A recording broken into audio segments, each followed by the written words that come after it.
Hi all, welcome to Vijayamala சக்கரவர்த்தி channel. இன்றைக்கு உண்டான லன்ச் மெனு என்ன அப்படின்றத கிச்சனுக்குள்ளே போய் பார்க்கலாம். இன்றைக்கி அப்பாவுக்கு ஆவணி ஆகட்டும், எங்கள் ஆத்துக்கார் இது சாமவேதம் பின்னாடி தான் பிள்ளையார் சதுர்த்தி டைமில் வரும். ஸோ எங்கள் அப்பாவோட ஆவணி ஆகட்டம் தான் இன்றைக்கி. Hi all, welcome to Vijayamala சக்கரவர்த்தி சேனல். ஸோ இன்னைக்கு பார்த்தேன் அப்படின்னாக்கா, இன்னைக்கு எங்கள் அப்பாவோட உபகர்மா எங்களுக்கு சாமவேதம் பிள்ளையார் சதுர்த்தி டைமில் தான் வரும். நாளைக்கு எங்களுக்கு அப்பாவுக்கு எல்லாருக்குமே சேர்ந்துதான் காயத்ரி ஜபம் வரும். சோ அதனால இன்னைக்கு அப்பாவோடது. பட் எனிவே அப்பாவால ரொம்பலாம் உபகர்மாலாம் உட்காந்து லென்த்தியா பண்ற அளவுக்கு எல்லாம் இல்ல. போன வருஷம் இது கூட பண்ண மாட்டேன், முடியவே இல்லை அப்படின்ட்டா. இன்னைக்கு நான் காத்தாலேயே சொல்லிட்டேன், அவனை குளிப்பாட்டி விட்டு எல்லாமே பண்றேன். ஒழுங்கா பெருமாள் கிட்ட ஒரு தனியனை சொல்லிட்டு பூனலை மாத்திக்கோ அப்படின்னு சரி அப்படின்ட்டா. சோ காத்தாலேருந்து அப்பாக்கு எல்லாமே ஃபுல்லு பண்ணி முடிச்சு பூனெல்லாம் மாத்தி கொண்டு போய் பெட்ல விட்டுட்டேன். இப்ப நான் கிச்சனுக்கு வந்துட்டேன். ஸோ உங்க எல்லாருக்குமே வீடியோ பிடிச்சிருந்தா தயவு செய்து வீடியோவை லைக் பண்ணிட்டு பாருங்க. நான் ப்ரிப்பரேஷன் ஒர்க் எல்லாம் பண்ணிக்கிறேன். நீங்க எங்க அப்பா பூனல் போட்டதை கொஞ்சமா எடுத்திருக்கேன். எனக்கு அது கண்டிப்பா ரொம்ப இம்பார்ட்டன்டான ஒரு விஷயம். என்னைக்கா இருந்தாலும் அது எனக்கு உபயோகமா இருக்கும். ஸோ அதனால நான் அந்த வீடியோவை எடுத்தேன். போர் அடிச்சதுன்னா நீங்க ஸ்கிப் பண்ணிக்கோங்க, அப்படி இல்லைன்னா பாருங்க. ஒரு ஃபியூ மினிட்ஸ் தான் எடுத்திருக்கேன். அப்பா ப்ரிப்பரேஷன்ல இருந்து திரும்ப நிட்டு விட்டு பூனல் சேஞ்ச் பண்ணி விட்டு எல்லாம் பண்ணி இன்னைக்கு கொஞ்சம் எனர்ஜெட்டிக்கா தான் இருந்திருக்கா. ஸோ அதனால இன்னைக்கு இப்படிதான் டே எங்களுக்கு ஆரம்பிச்சது. நேத்தியோட வரமாலட்சுமியே ரொம்ப டயர்டா போயிடுது. மறுநாளே எழுந்தா திருப்பி பண்டிகை. ஸோ திருப்பி நாளைக்கு காயத்ரி ஜபம், இப்படியே ஓடுறது. ஸோ இப்போ நான் வீடியோக்குள்ள போகலாம். நீங்க அப்பா அதை பார்த்துட்டு வாங்க. அதுக்குள்ள நான் கிச்சனுக்கு எல்லாமே ப்ரிப்பரேஷன் ஒர்க் பண்ணி வைக்கிறேன்.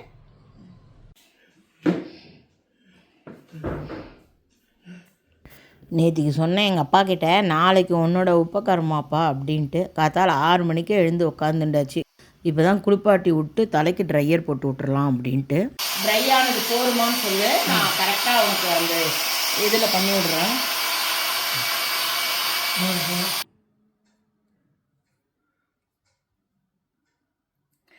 நான் என்னைக்கு ஷேவ் பண்ணலாமா? நாளைக்கு காயத்ரி ஜபம். ஸோ பண்ண முடியாது. ஞாயிற்றுக்கிழமைக்கு நம்ம ஷேவ் பண்ணி விட்டு ஹேர் கட் பண்ண வேண்டாம்னு எனக்கு தோன்றுறது. நல்லா தான் இருக்கு. ஸோ அதனால வெறும் ஷேவிங் மட்டும் பண்ணி விட்றேன். ஓகேவா? சரி, நெத்தி இட்டு விட்றேன் அடுத்தாப்புல.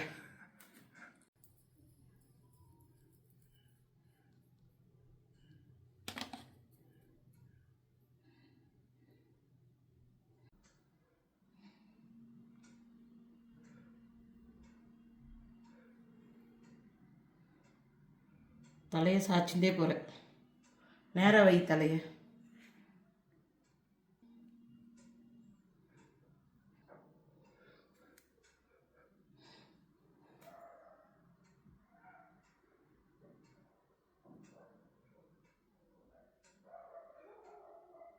அப்பா குனியிறப்பா, எனக்கு கஷ்டமாக இருக்கு.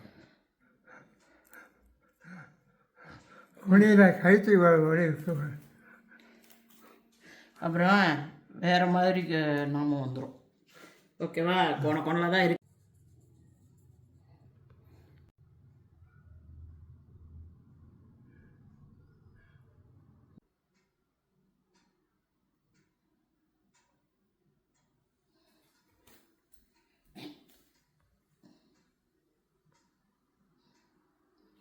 அங்கே ஏதோ என்ன கட்டி மாதிரி இருக்கா? ஏன் ஒட்ட மாட்டேங்கிறது? எஸ், ஒரு மாதிரி பண்ணிட்டேன். ஸ்ட்ரைட்டாக இல்லை.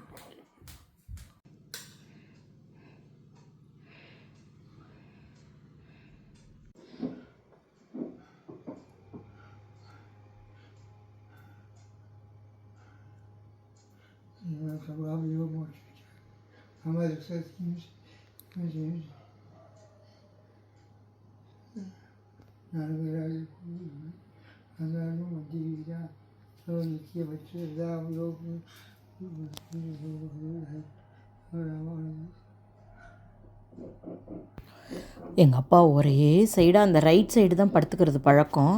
அந்த ஷோல்டரில் ஒரு புண்ணு மாதிரி வந்துடுத்து. நான் பயமுறுத்தி விட்டேன். அப்புறம் பெட் சோர் வந்துடும் நீ சும்மா படுத்துகிட்டே இருந்தாலான்னு.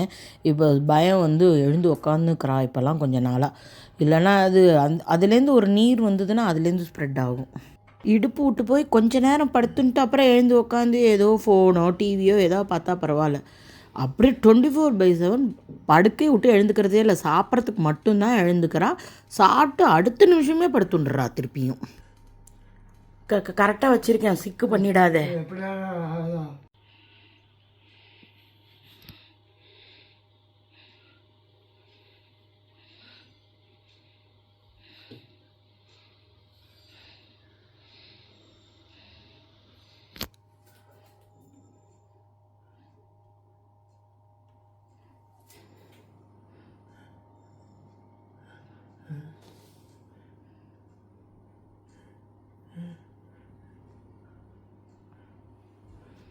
Okay okay.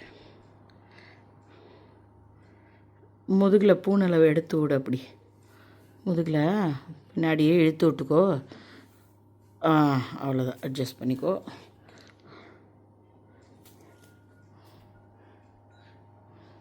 பெருமாள் கம்சம் பண்ணிவிடு.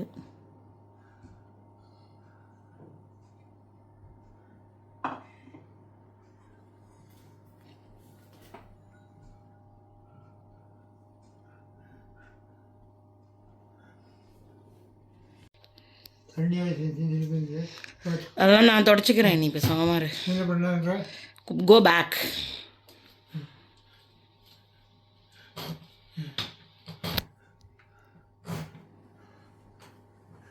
எஸ், அப்பாடா எவ்வளோ சிம்பிளிஃபைடாக உன்னோட புனர் ஃபங்க்ஷன் முடிஞ்சு போச்சு. இன்றைக்கி உண்டான தலைகைக்கே எடுத்து வச்சுட்டுருக்கிறது பார்த்தீங்கன்னா முட்டைக்கோசு, பாட்டில் கார்டு, தக்காளி, உளுந்து ஊற போட்டுருக்கேன். ஸோ இதெல்லாம் தான். இதை வச்சு தலிகை பண்ணிடலாம். ஸோ ஓரளவுக்கு பேசிக்காக ப்ரிப்ரேஷன் ஒர்க் பண்ணின்ட்டேன். பார்த்தேன்னாக்கா பருப்பை ஒரு அரை மணி நேரம் ஊற போட்டேன். என்னமோ தெரியல, கொஞ்சம் இப்போ புதுசாக ஒரு கடையில் பருப்பு வாங்கினேன், அது முழிச்சுன்னு நிற்கிற மாதிரி இருக்குது. ஸோ அதனால் கொஞ்சம் நேரம் ஊற போட்டுன்ட்டு அதுக்கப்புறம் பாட்டில் கார்டு. ஏன் பாட்டில் கார்டு ரொம்ப ஃப்ரீக்வெண்ட்டாக பண்ணுறேன் அப்படின்னாக்கா, கண்டிப்பாக கிரியேட்டின் பேஷண்ட் யாராவது இருந்தால், கிட்னி பேஷண்ட் இருந்தால் இதை ரெகுலர் பேசிஸில் சாப்பிட்றதுனால மட்டுமே தான் உடம்புல சில விஷயங்கள் மெயின்டைன் ஆகுது. ஸோ அதனால் பாட்டில் கார்டையும் இந்த தக்காளியும் நம்ம வந்து குக்கரில் போட்டு வேக விட்டுன்றலாம். இதை நேராகவே குக் பண்ணலாம், ஒன்றும் பிரச்சனை இல்லை. சுத்தமாக எங்கள் அப்பாவால் பல்லே இல்லாததுனால சாப்பிடவே முடிய மாட்டேங்கிறது. இதுனா பிளெண்டரில் அரைச்சி கொடுத்துருவேன். ஸோ தட் சாப்பிட்றதுக்கு கடிக்கணுன்ற அவசியம் இல்லை, அப்படியே போட்டு முழுங்கிக்க வேண்டிதான். ஸோ இதை இப்போ ஒரு 4 சவுண்டு விட்டு எடுத்துக்கலாம்.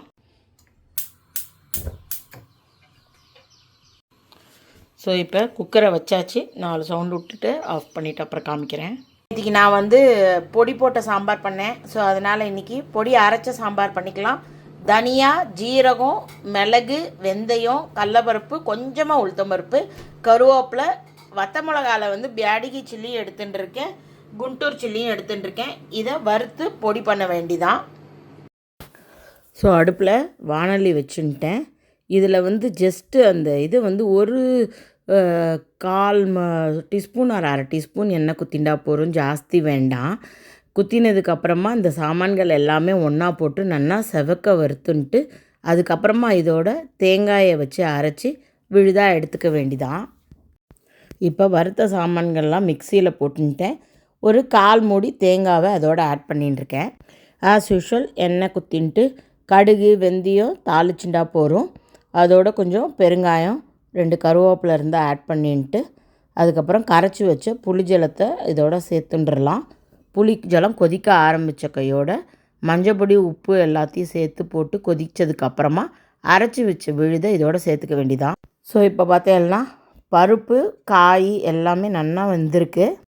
புளி ஜலம் நல்லா கொதிக்கிறதுனால அரைச்ச விழுதை சேர்த்துன்ட்டு அந்த மிக்சிலையுமே கொஞ்சமாக பருப்பு வேக வச்ச ஜலத்தையே அதோடு சேர்த்து குத்திக்கலாம். நிறைய ஜலம் ஆகிடும் அப்புறமா.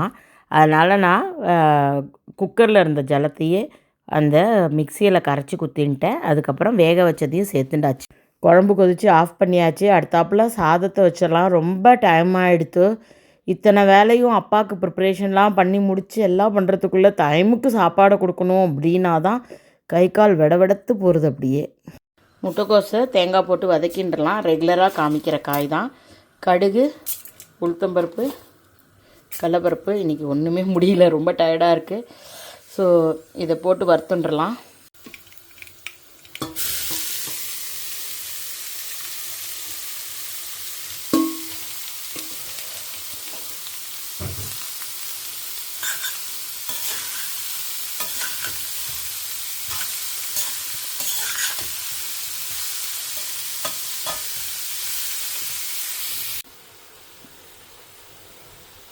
இதில் உள்ள தண்ணி வற்றி எடுத்தோம் அப்படின்னாக்கா காய் வெந்துடுத்துன்னு அர்த்தம். ஸோ உப்பு வேறு போட்டுக்கனால இன்னும் கொஞ்சம் ஜலம் விட்டுக்கும்.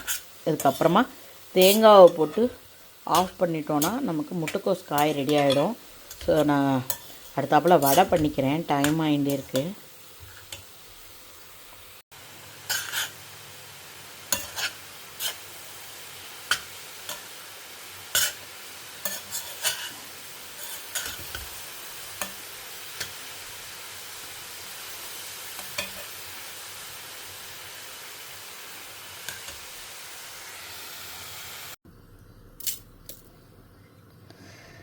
ஸோ வடைக்கும் அரைச்சுண்டுலாம்.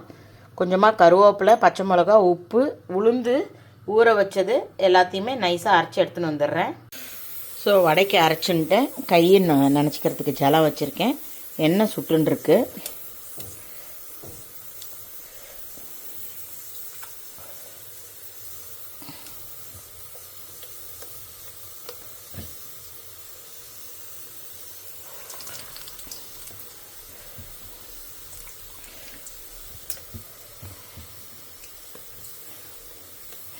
முன்னாடியெல்லாம் வடை போடவே வராது. இப்போ ஓரளவுக்கு கொஞ்சம் கற்றுன்ருக்கேன்னு தான் சொல்லணும்.